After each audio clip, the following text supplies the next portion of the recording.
Hey, what's up, everybody? Today, I want to show you how you can actually get paid, put money in your pocket to buy a vehicle for your business under Section 179 deduction of the IRS tax code. So there's a couple gotchas, there's a couple things that we need to talk through, but you can actually get paid to buy a vehicle, an airplane, lots of different things using Section 179. So let's jump right in. Don't buy a new or used car until you watch this video. This is the thing that I want to tell you, because if you own a business, so whether it's a real estate business or any other small business, you can use this deduction to basically write off the entire purchase price potentially of your vehicle, depending on the costs and a bunch of different kind of strategies we're about to talk about. So I want to start by saying I'm not an attorney, I'm not a CPA, I'm not any of those things. I'm a guy that understands and has read and done a ton of research on Section 179, and I've used it myself. So I've got the background and experience, but I work with my CPA very closely in my business dealings and all of these things. But I'm going to give you some tips today to show you what's possible and kind of unlock the possibilities of vehicles, equipment, stuff like that for your business. So this is Section 179 is set up for large. It's Section 179 of the IRS tax code, but it's set up for large business purposes, like large equipment for businesses. There's some other things that are included, though: machinery, furniture, office equipment, computers, things like that all fall into this world. But primarily what I'm going to talk about today is the vehicles. So this used to be called the SUV tax or the Hummer tax loophole, these kind of things in the past. And what they've done is they've kind of constricted on it a little bit recently. But the key here is the first purchase of this piece of equipment or this vehicle needs to be used for business. So what you can't do is you can't take the 7,000 pound SUV that you have right now that you're using for personal use and convert it to business and write it off. So the first use of this is a first gotcha. The first use of this piece of equipment has to be used for business. So that's the key. And how much can you write off? So Section 179 right now, I'm doing this in 2020. I just did my taxes for 2019, and I used some equipment inside of Section 179 to reduce my tax burden. The cars and light trucks, so light trucks being less than 6,000 pounds, $11,160 you can write off. So if you purchase a passenger vehicle that you're using 100% for business, you could write off up to $11,160 of that. So, and I'm going to get to how they can actually pay you to do this, and I'll talk to strategy a little bit. This was mind-blowing for me. So if it's over 6,000 pounds, so over 6,000 pounds, maybe it's an SUV like I don't know, like a Hummer for an example, or you've got a Yukon or a Denali, some of these bigger trucks, or F-150, Ford F-150 that's over 6,000 pounds, like a pickup. You could write off up to $25,000 of that purchase. And then there is an opportunity to write off 100% of your purchase, 100%. So there's a couple things. There's like no limit vehicles. So one of them is these vehicles that have no limits. And so if it's a like passenger van, like it can fit 9 people behind the driver's seats, those kind of things. If it has a pickup truck bed that doesn't have any seating behind the driver and no access to the pickup truck bed from the front seats, some of those kind of things where it's like, the way that you think about it is there's no possible way that this vehicle is used for personal use. It's pretty much all business use. So when you're looking at a vehicle, reach out to your CPA, talk to them about the Section 179 deduction, and see how they feel, what they think. Like, these are the different vehicles that I'm looking at. Here's the weight of them. Here's what I'm going to use them for. And see if they're comfortable, and go through that conversation of whether you could use it for 100% deduction, $25,000 deduction, or $11,160 deduction. So remember, the percentage of use for business is a key here too. So you can't write off 100% of a vehicle if you're not using it 100% for business.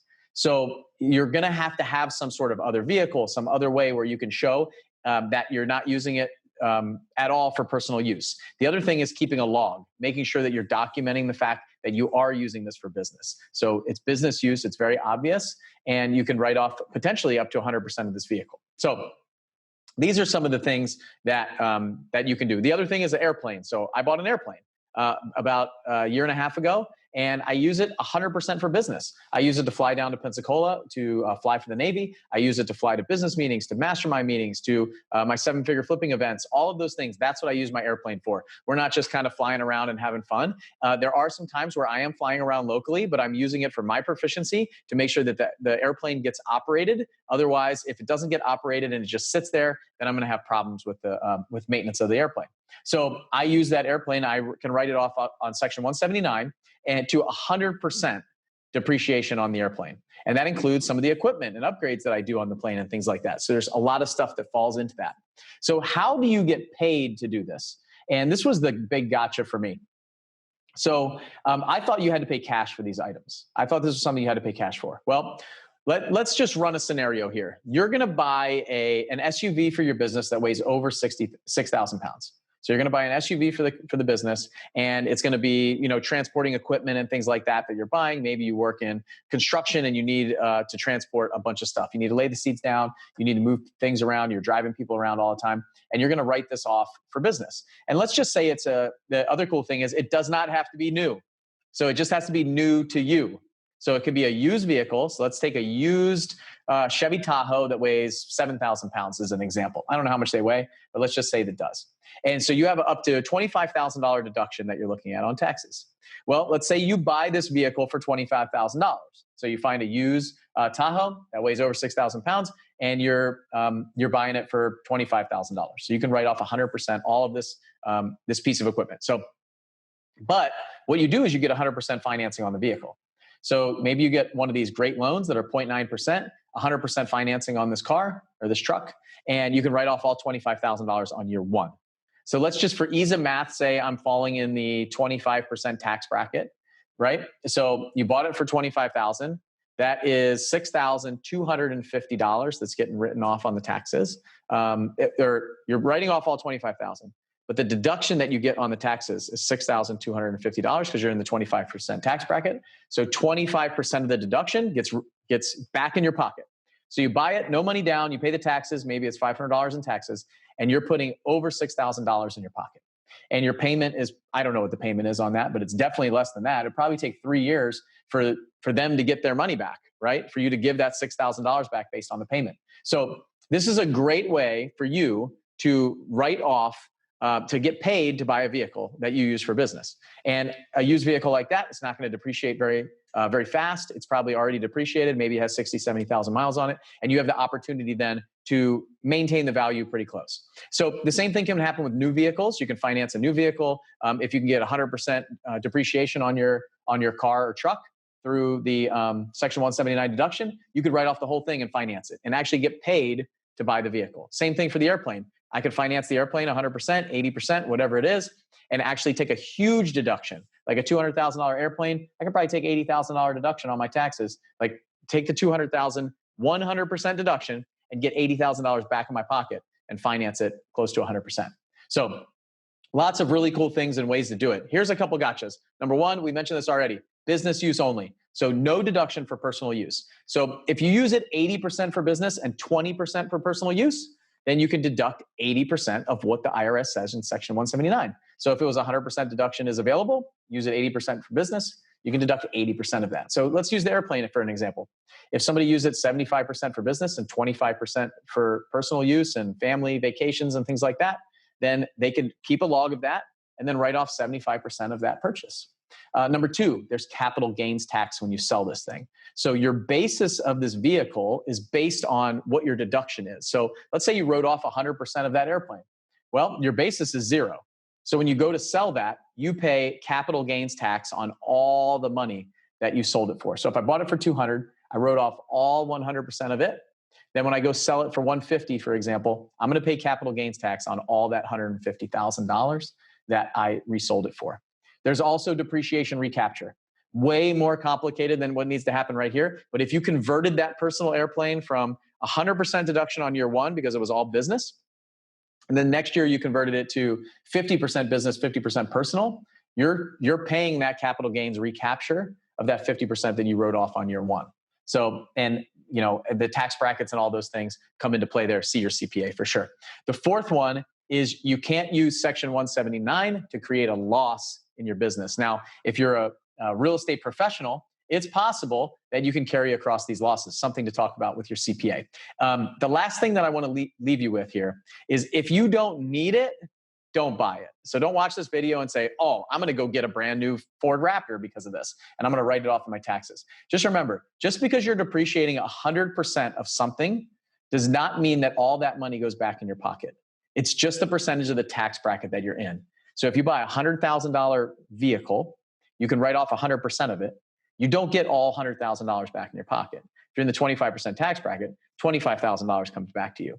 And what you're doing is you're deferring some of that for the future. So eventually when you sell that vehicle, you are going to have to pay that capital gains tax or that depreciation recapture, depending on how you do it.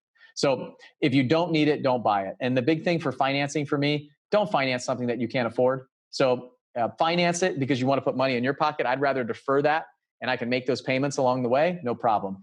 What I always say is if I can pay cash for it, then I'm okay financing it because if it makes more sense to me. I'd rather borrow money at 0.9% for a car as long as I have the cash to pay it off if I need to, then because I can go out and make a lot more than 1% interest on my money. So I don't want to put my money in when somebody else is going to give me money for 1%, and especially if I can write it off. If I can finance a vehicle for 100% at 1% interest and get paid to do it using the Section 179 deduction, absolutely amazing. So coming off a tax year, this tax year was kind of like July 15th. We're just after that. So these are a couple of the ahas that I had from my taxes over the past couple of years. I hope it helps. If you're a business owner, there's a lot of really great benefits for equipment, all of these things. Dive into this Section 179. I'll put a link in the description of this video. And this is some really cool, amazing stuff. So excites me. I thought that I had to pay cash for it. I didn't realize I could finance it and still write it off.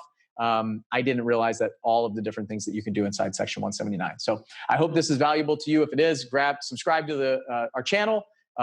Like the video and share it with your friends. Like that's the only thing that I ask. So, and if you want to hear anything else about taxes, I've been doing my taxes myself for about 20 years. Only the past few years have I hired out a great CPA that does some amazing work for me, and him and I strategize with all this stuff and really try to figure out how to zero my tax bill. So I'm going to do a couple other videos about how I have completely zeroed my tax bill and I'm carrying over losses year over year for some net operating losses and stuff like that. So that's an upcoming video. If you like what we're doing, subscribe to the channel, like this video and share it with your friends. Take a screenshot of it, share it anywhere with everybody else that's out there. So I'll see you on the next video. And hopefully if you're not putting this into practice, you start right now.